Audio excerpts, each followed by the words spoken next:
All right, y'all, welcome back to another video. So as you see the title here today, let's talk about Monique's oldest son, Shalon Jackson. He talked about their distant relationship after his mom spoke on the Club Shay Shay podcast.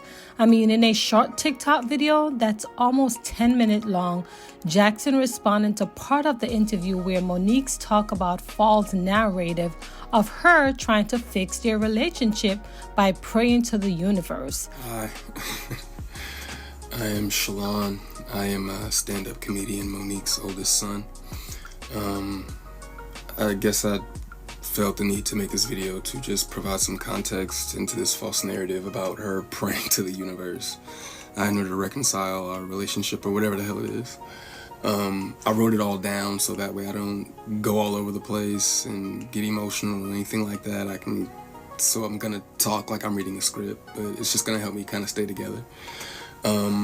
But to address the Club Shay Shay interview that she did, where she states that she prays to the universe in regards to reconciling our relationship, as I stated, is odd. My mother and I both know that that is a very false narrative, and I would like to free her of having to continue telling that lie. Faith without work is dead, and neither one of us cares to put forth any effort to reconcile with the other. We are separate, as she put it, because she doesn't care to be my mother any more than I care to be her son. Neither one of us has had the desire to reach out to the other in a very long time, and I don't think that either of us anticipates that feeling ever returning. Speaking with my mother directly, in my experience, will either lead to some odd newfound moment of clarity in regards to how she was as my mother, or she retreats back to daddy to move forward with a conversation. And I'm tired of hearing my mother's truths. Newsflash, I'm not sure if people know, but standing in your truth doesn't make you noble. I'm not sure if people are aware of that. But responding this way, I feel as though it allows me to say my piece uninterrupted. To those wondering, well, why say something now? Call it a form of therapy for me, I suppose. But when her daddy had intentionally stated that they have 3 sons, but his wife is on the internet talking about the 4th son in a video that has millions of views, that rubbed me the wrong way. But anyway, to inform a child that you are not interested in being a mother at a time when that kid is the only kid that has the potential to lead a child to believe that you are not interested in them specifically. But to take it a step further, you also admit, my mother had also admitted to me that she didn't do the best job that she could do, which would also make one begin to question, all of your past decisions and prior emotional interactions. But to be completely honest and fair, those were things that I was willing to get over. Nobody's perfect, we're all human. But my mother showed a clear lack of humility, compassion, and consideration when taking any level of accountability for those things. My mother does a fantastic job of acknowledging a lot of things, but she doesn't take accountability very well, and anything that she may take true accountability for, it's only at her convenience, in my experience. But if I had to guess, though, her interest in being a mother probably started around the time that she married her daddy and had his children. But that interest, obviously seemed one-sided, and as it should have been. By that time, I'm in my late teens, so to some degree, the neglect becomes easier to hide or validate, I guess you could say. There are now 2 baby boys in the house, that require attention. But still during that time, however, I still watched her enjoy the love and admiration of total strangers more than my own. To this very day, my mother has never expressed to me when, if ever, she became interested in me as her son. That did lead me down a path of questioning my self-worth and struggling to understand the value of a mother in a child's life. In the interview, she also states that she gave me an apology. But an apology to a son from a mother that consciously showed no interest in him holds no weight. There are still women to this day that my mother will give credit to for being more of a mother to me than she ever could. Her assistant, my cousin, being one of them. Every time, though, that my mother would state that she was right here whenever I was ready, that ideology still blows my mind today, that a person could openly admit to being an uninterested, not put my best foot forward type of parent and be so self-centered that they still express to the kid, you have to come to me when you're ready. You got to come to me for us to make this right. Okay. But I'm not sure what my mother could possibly think that she has shown me in the past or have for me now that's not money, goodness gracious, that would make me want to come to her or whatever those feelings are supposed to be. A mother is supposed to be the first woman that a boy falls in love with.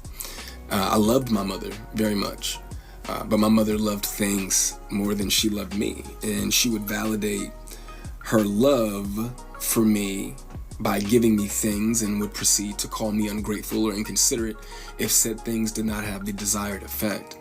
I couldn't imagine what it's like to be her, though, to ask God for what you want, and then he gives you what you need, though, only for you to ignore it and have the audacity to ask God for something else. And I'm glad I don't I'm glad I didn't do that. And when he told you no, you went to the universe instead. By no means, though, do I want to give off any type of an impression that I am a victim of anything. It's not the case. As you can see, I'm smiling from ear to ear. I'm alive. I'm happy. I'm a dad. I'm healthy, I think. I drink a lot of water. I'm getting over a cold now.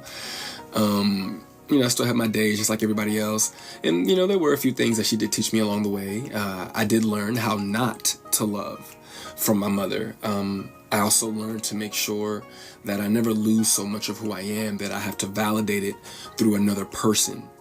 And though I feel as though, in hindsight, I think she did it reluctantly, I do appreciate my mother, for showing me what the top of the mountain looks like.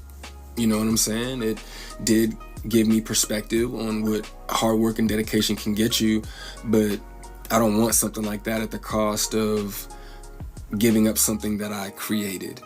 I don't want it that bad. And speaking of creations, I genuinely, truly, I really did want my mother to have a relationship with my daughter. I even fought through those intrusive thoughts that were, if she wasn't interested in you, what makes you think she's going to be interested in your kid?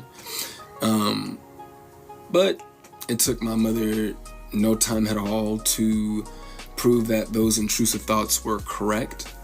But what I can say, good for her, the universe did, bless her with three other sons, and God willing, I'm sure that all three of them are adults now. So I'm sure that one of them, God willing, if not all three of them, will make her the grandmother that she wants to be. I still look forward, to that moment for her. But overall, when it comes to the boys, though, I am happy that whenever they do hear me talk, sorry, my phone did something weird, but whenever they hear me talk, they don't know what it is. They can't relate to what it is that I'm saying. My experience with my mother is not their experience, with our mother. So my prayer for her and them is that they continue to see her the way that they see her now. I do also want to make sure that I say thank you to my mother for giving me life. Without that moment in time, I wouldn't have had my little one. But outside of that moment, there isn't anything that either of us has to offer the other. In my opinion, it's a waste of God's time and the universe's time for praying for something that you were not willing to put forth any effort to obtain. Putting the work into becoming Monique is more important to my mother than being my mother. And I do not believe that it was never about her being there and waiting for me, but it was supposed to be about me being there and waiting for her. My mother's value had reached such a low point in my life that I no longer found it necessary to either want to wait for her or even go to her. But like I said, man, I'm super grateful that she has the opportunity to do it all over again. You know, I'm happy for her. I hope the Cat Williams tour goes well, but you know, the narrative that she prays for us to reconcile is a false narrative. It's not real, not appreciated if she stopped saying stuff like that. And give me your thought. Be sure to give this video a thumbs up and also to subscribe if you're brand new to this channel. Until then, we'll see you around. Thank you for watching and be blessed.